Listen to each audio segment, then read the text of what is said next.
You're listening to the Screeners Podcast Network. From the big screen to the small screen and everything in between, this is the Screeners Podcast, where all media is appreciated, but none is safe. Hello and welcome to the Screeners Podcast. I'm Daniel. This is Chad. And we are back with a bonus episode for you today. Just one movie on the list for us to review today.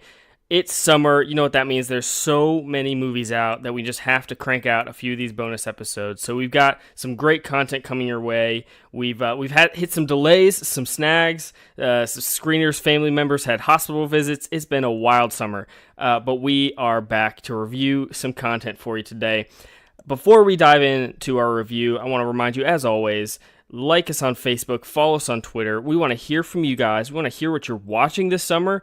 Let us know what you think of all the big blockbusters, and if there's any smaller movies that we should check out that you're liking right now. We want to hear from you. So always chime in on the conversation there. We want to hear from you. All right, let's go ahead and dive right into our bonus review of Ocean's 8. Do you know this woman? No. Debbie Ocean, convicted felon. Her brother, Danny Ocean, more convicted felon. She was present on the night of the incident. Ooh. So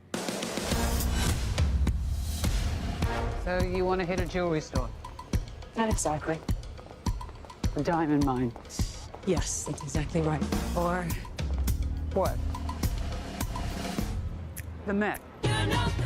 The IMDb description reads, Debbie Ocean gathers an all-female crew to attempt an impossible heist at New York City's yearly Met Gala. Well, I hope from that description, I hope you know who Debbie Ocean is, because this is her first appearance in anything ever. This is, of course, a new kind of all-female reboot to the Ocean's franchise, which itself was a reboot to a Rat Pack movie from the 60s. Of course, Steven Soderbergh's movies starred George Clooney and all that. This one stars Sandra Bullock, Cate Blanchett, Anne Hathaway, Mindy Kaling, Sarah Paulson, who else? Helena Bonham Carter, Awkwafina, James Corden, tons and tons of people. I hope I hit all 8. I probably didn't. Rihanna. Anyway, we are here to review this new installment of the franchise. Guys, I'm gonna pass it off to you, but before we get there, I want to know, or before you give your thoughts, I kind of want to know your history with the Oceans franchise, what you think of Oceans 11, 12, and 13, just real briefly, and then tell me how Oceans 8 lived up. So, Josh, this is a rare appearance on a bonus episode. You know what I'm saying? I mean, this is like, great. not even family hospital emergencies could keep Josh from being here for Ocean's 8. What an honor. So, yes, we are... You're going to... Oh, boy. So, we're going to start with you. So, tell us your thoughts on the Oceans franchise, and then what you thought of this new movie.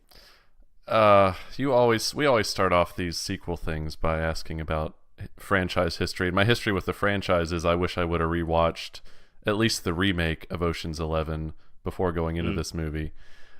It wouldn't have helped, just to be honest with you. Right. Oh, no, that's fair. Well, it would have answered the question that I want to start my review with, at least.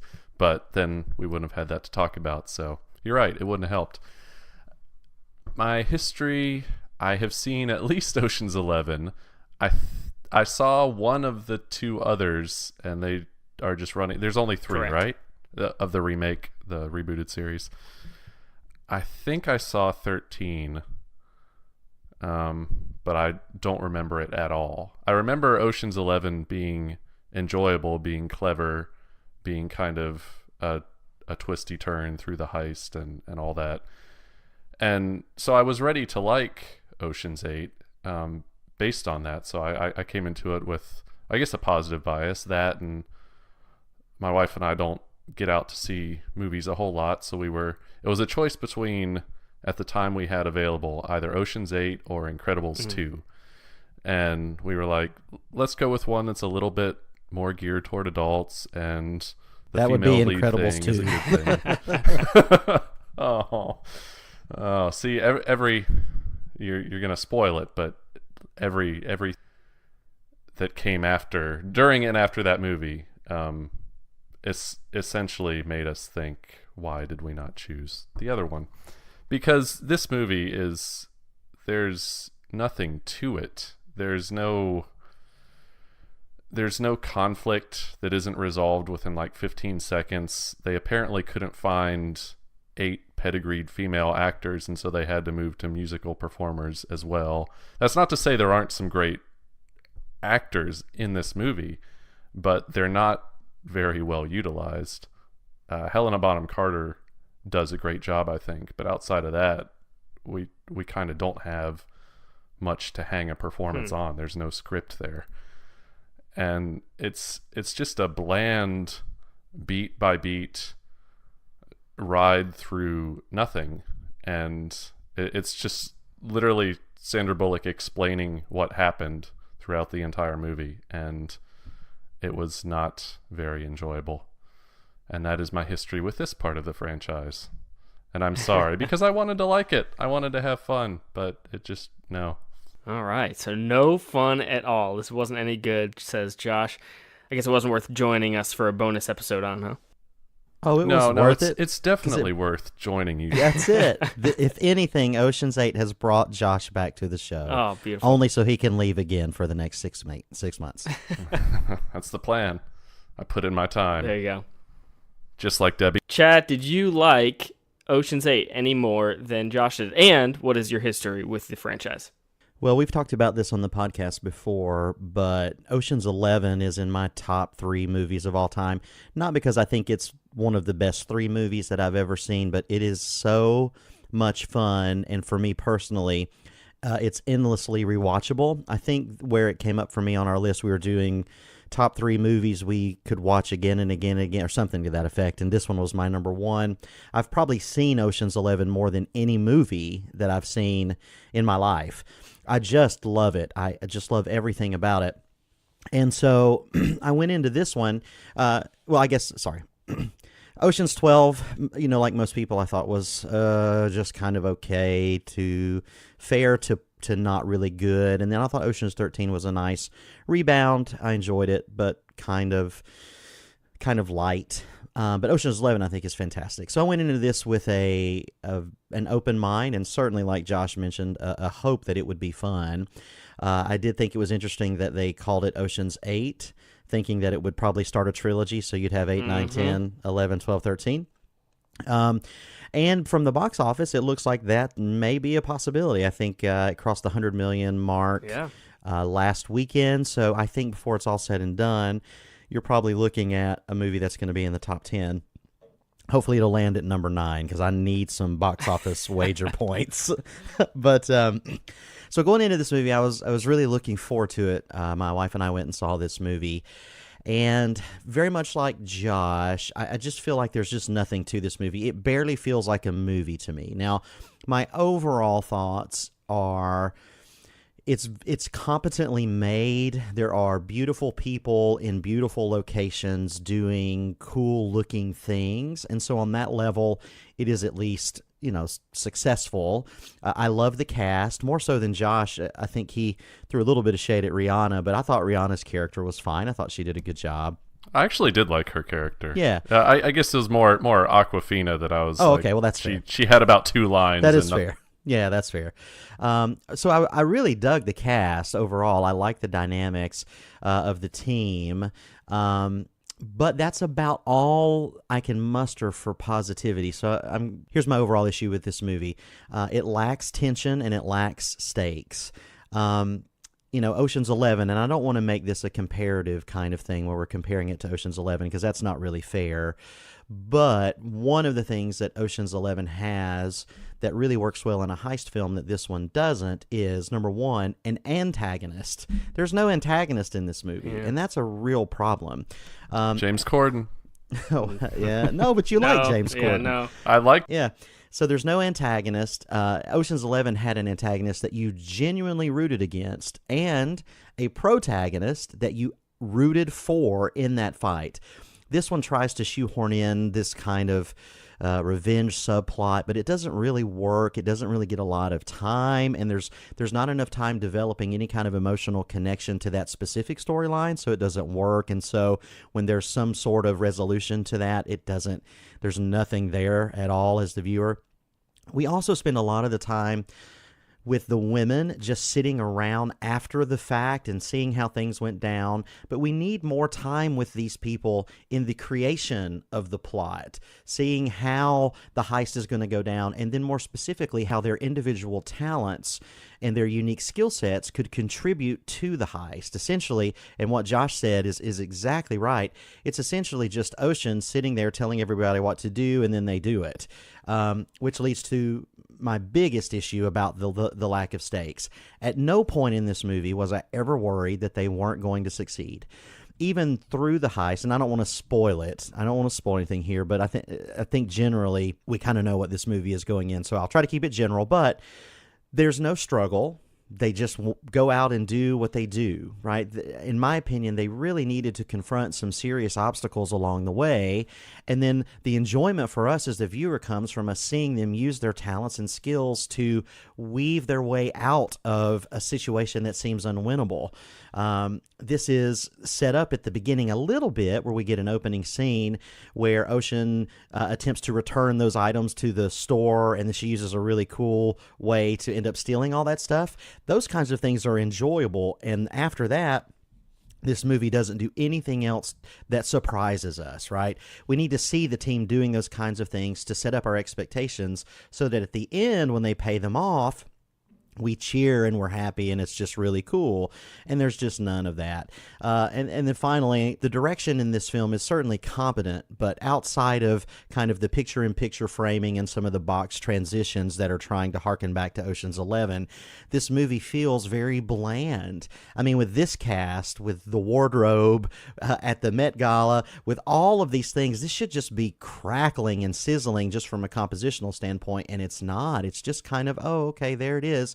And I found myself bored, which of all the things that I thought I would say going into an Ocean's movie, boredom would not be on that list. So ultimately for me, it's really very disappointing because of the potential that I think you have with this cast. They just need a script, and then they need to remember how to make a heist movie. It's the heist in and of itself and a retelling of it is not enough. We need to care about the people, and we need to have a reason to root against somebody. So this seems like it fails at script writing 101. So for me, just kind of bummed.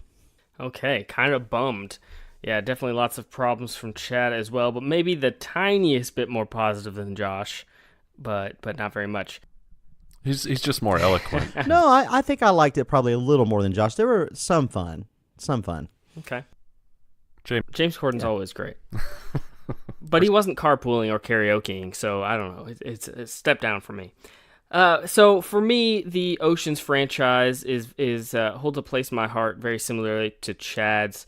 Ocean's 11 is in my top 20 films of all time. I absolutely love that movie. Just like Chad said, it's one of the most rewatchable movies ever. It's so, every single time I watch it, it's fun, it's fantastic, it's so good. I love Ocean's 11, and 12's okay, and then 13 is also really good. Not as good as Ocean's 11, but it's still a really good movie.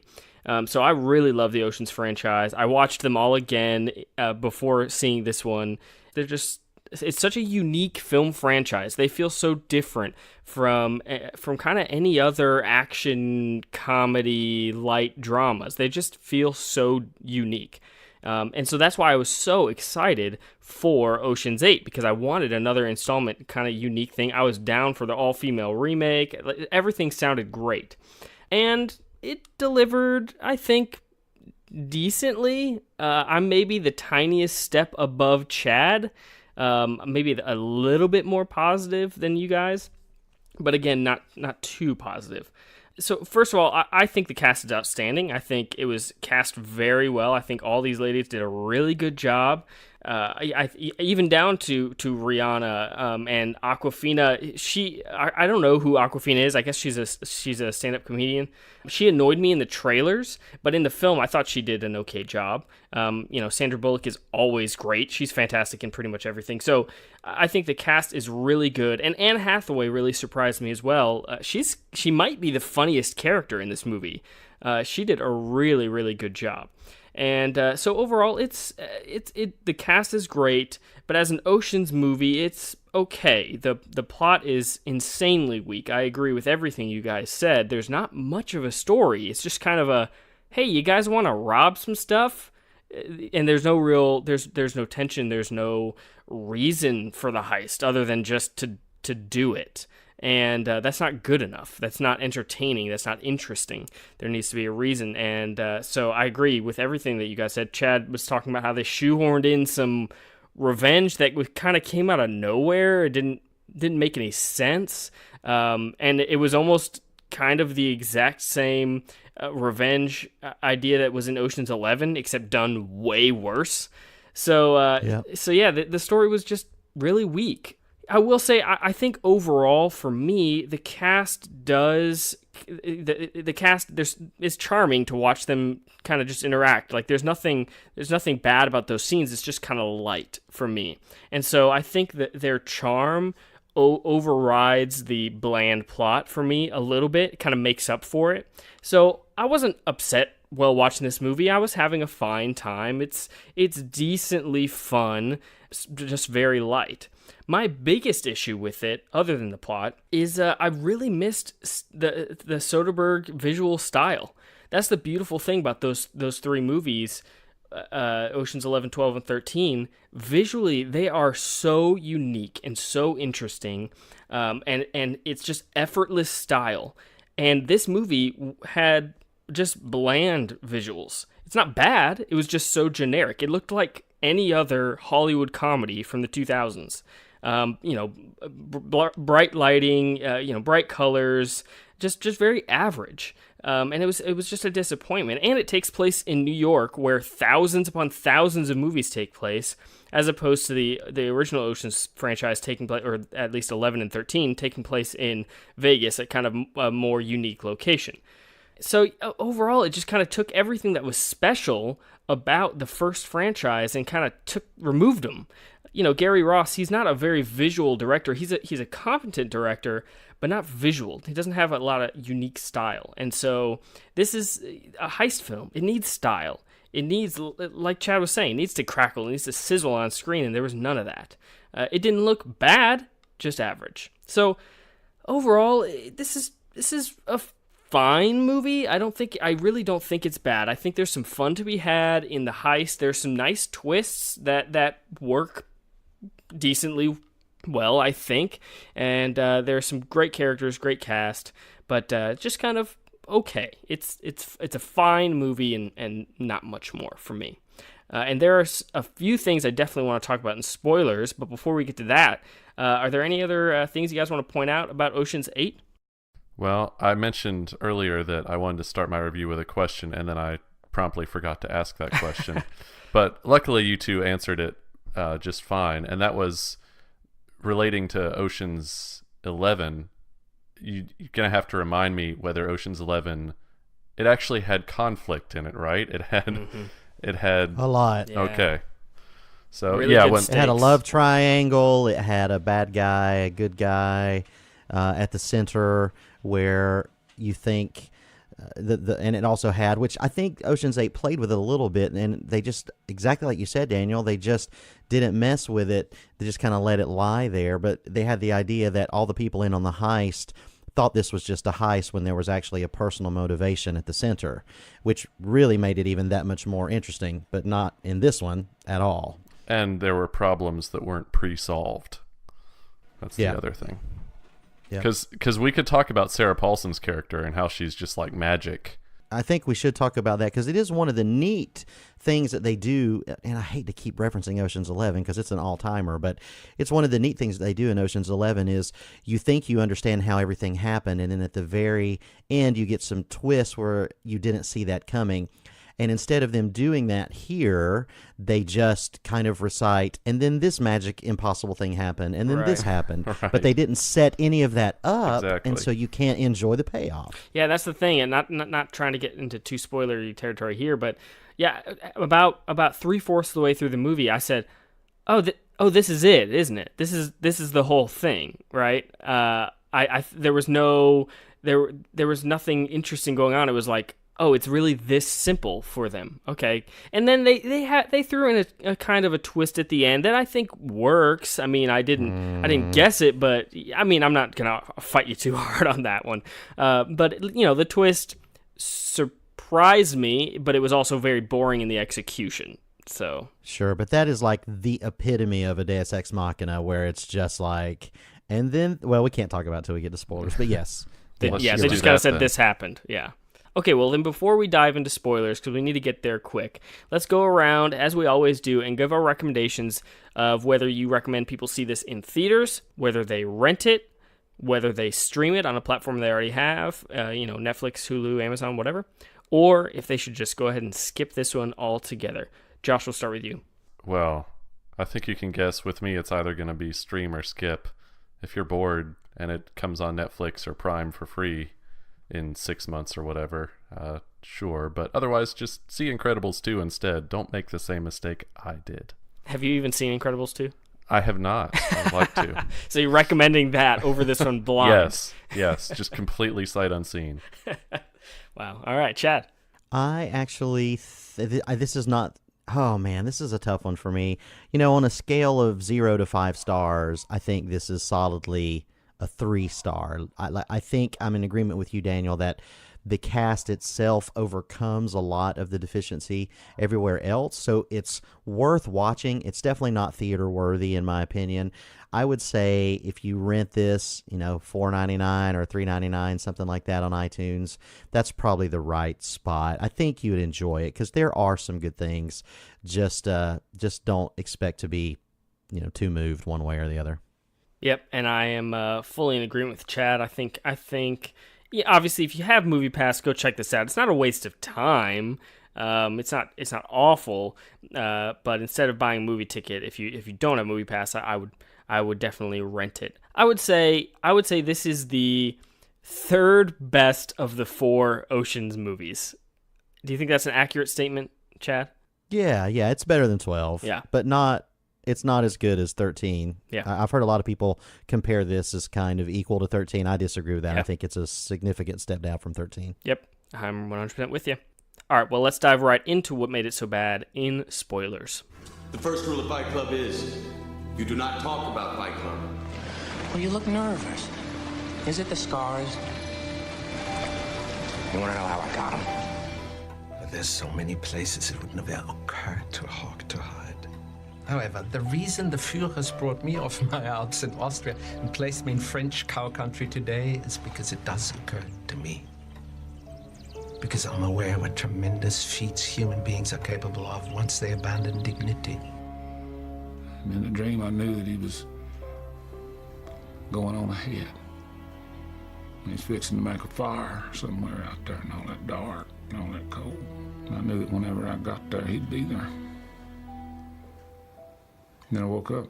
All right, I definitely want to dive into the plot, but before we do that, there's one very important thing that we haven't mentioned yet that happens very quickly in this film. They supposedly killed off Danny Ocean, George Clooney's character. What did you guys think about that? I was going to let Josh respond, but I don't think he cares. I just accepted it. I was like, okay, whatever. The weirdest thing about that was when she went to go visit his mausoleum, and that guy comes around the corner, and we're supposed to know who this guy is. Was he in any of the other movies? Yes, he was in all 3 of them. Okay, He's good. in all of them. Good. I just don't remember because it's been years. At least he was explained. He was. I didn't believe it for a second, nor do I believe it now. I don't think he's dead. I think that we'll find out in one of the sequels that he had to go into hiding because of some heist or something. And I did like the way that they shot it at the very end, where Bullock's character is back at the mausoleum, and the way that they shoot it, and the way that they linger with a certain negative space, and there's that moment of time where you feel like you're going to see him walk into frame. I'm glad that they didn't do that and left it where it's hanging, because I do think a crossover in a future sequel could be really cool, especially if maybe they face off against one another. I don't know. But anyway, so I did like that they left him dead, although I don't believe he's dead. Yeah, I got to disagree with you slightly in that I didn't like the way they did it. So when they first, in that very opening scene where she's talking to the parole board and she says, "My brother, may he rest in peace," I laughed hysterically. I thought that was hilarious. I thought it was just a joke, like a throwaway line about how they killed off Danny Ocean. And so I thought it was hilarious. And then it wasn't just a one-liner joke. They kept going with it. And I thought I think that's a mistake. I agree with you. He's obviously not dead. But the way they did it in the movie, it felt like a build-up to nothing. And I'm sure he's going to come back in a sequel or a trilogy ender. But it just, I don't know. It was just kind of bland for me. So I hope that it will resolve in another sequel, this whole thing. But as it stands as a standalone film, it did not work for me at all. Well, I'm just happy that they actually tried to set something up and then pay it off, unlike everything else that was in the rest of the movie. It's true. I guess I gave it some credit. So what did you think of the other two cameos, Saul and Yen? It's obviously Saul's pretty early in the movie, and Yen is kind of a twist at the end. What did you think of those two? Well, I like Saul just because it provides a little bit of some continuity. Yen was what I was talking about earlier with the Deus Ex Machina that I absolutely hated. I just hated the fact that they open this fridge and they're like, just kidding, ladies. We get 38 million. And instead of some cool way, it was, we just called this guy that was in Ocean's 11 and he did what he does and stole it all. Wasn't that neat? And again, if they had set it up or there was some sort of conflict in the doing of the thing, then maybe I could have liked it. But you just telling me how you did something that I know you did and then showing me how you did it is the worst way to do anything in a heist movie to make it exciting. So it was a bummer because I really liked his character. I love Yen in the first movie, and he's funny. He's got great moments in Ocean's 11, and in this one he's just completely wasted. So no, I guess the answer is I did not like that. Yeah, I agree. Basically, it undermined the entire team. The team, other than Cate Blanchett's character, didn't do anything to help to make this heist happen. It was just, we're going to call up this other guy. So it should be either Ocean's 9 or it should be the team of two, because it was just it totally undermined the entire rest of the team. So that was a huge bummer. I agree. Saul was fine. That worked. But what I disliked about both of those cameos is, like I was saying about Danny not being in this movie. These are two lesser members of the Ocean's 11 team, right? Like, if we're just being honest, they're no Brad Pitt, they're no Matt Damon, they're kind of the on the lower tier. They're not even Casey Affleck, for goodness sakes. And so there was all this build up towards referencing the other movie, and all we got were these two little cameos instead of kind of a bigger cameo that they were really building towards. So it just it made it feel really cheap. And to their credit, apparently they filmed a cameo with Matt Damon and cut it out. So I don't know if I would have liked that any better. I don't know. But the way this was, it felt cheap instead of just natural. I think this movie could have stood on its own a little bit more, and it wouldn't have felt like just a cheap knockoff sequel. Yeah, I mean, the extent of the conflict that they have during the heist is the guy carrying the actual jewels stops to talk to his buddy about smoking pot for 30 seconds. And then Cate Blanchett's character runs in and says, "What are you doing? Get back to work." And they get back to work. Yep. I mean, it's like it's just that simple. Yeah. And so on the one hand, I do think, more cameos may have been okay. But on the other hand, they deserve a better story and a better script, because I do think it could really be cool if, let's just say we get to Ocean's 10, to have a lot of the original trilogy characters and all these new characters together in some sort of grand thing. That could be really cool, especially if they could get Soderbergh to come back and direct it. It could also be super weighty and collapsing on itself, having that many awesome characters. But I don't know. And then the Avengers show up, and it's great. That's it. Yeah. So what were any other plot points you guys wanted to talk about in spoilers here? So I mentioned this earlier, but we're told that Sarah Paulson's character hijacks trucks, and so anytime the team needs literally anything, it just shows up on their doorstep, courtesy of Sarah Paulson. And that was weird. So the entire film hinges on her having procured this really fancy 3D printer that we're told literally nothing about, other than this is what's going to let you do everything. And also there's the Google Glass things. Yeah, I think you just summarized the entire movie. Yeah. That's literally how it is. That's the problem. We need something to happen? Oh, it happened. Great. It just happened. And then Bullock and Cate Blanchett sit in the corner and tell you about it. It's just, it's rough. Yeah. It's rough. Really poor The more script. we talk about it, the less I like it. So we need to stop talking about it, because I left kind of positive. I'm okay with that. But I'm getting. Josh is pulling me. He's pulling me over to his side. This is what I do. But I do agree. I think I have a little bit of hope for an Ocean's 9. Like I feel like I would like that better if they have a better script, a different director, because I don't think Gary Ross would even return for a sequel.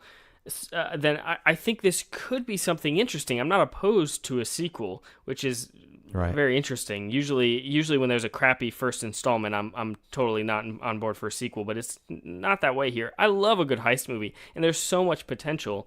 I just think this is a really weak plot here. Yep, agreed. But it has made enough money, and audiences are responding to it enough that I do think we're gonna get that sequel. So maybe there's hope. Yeah.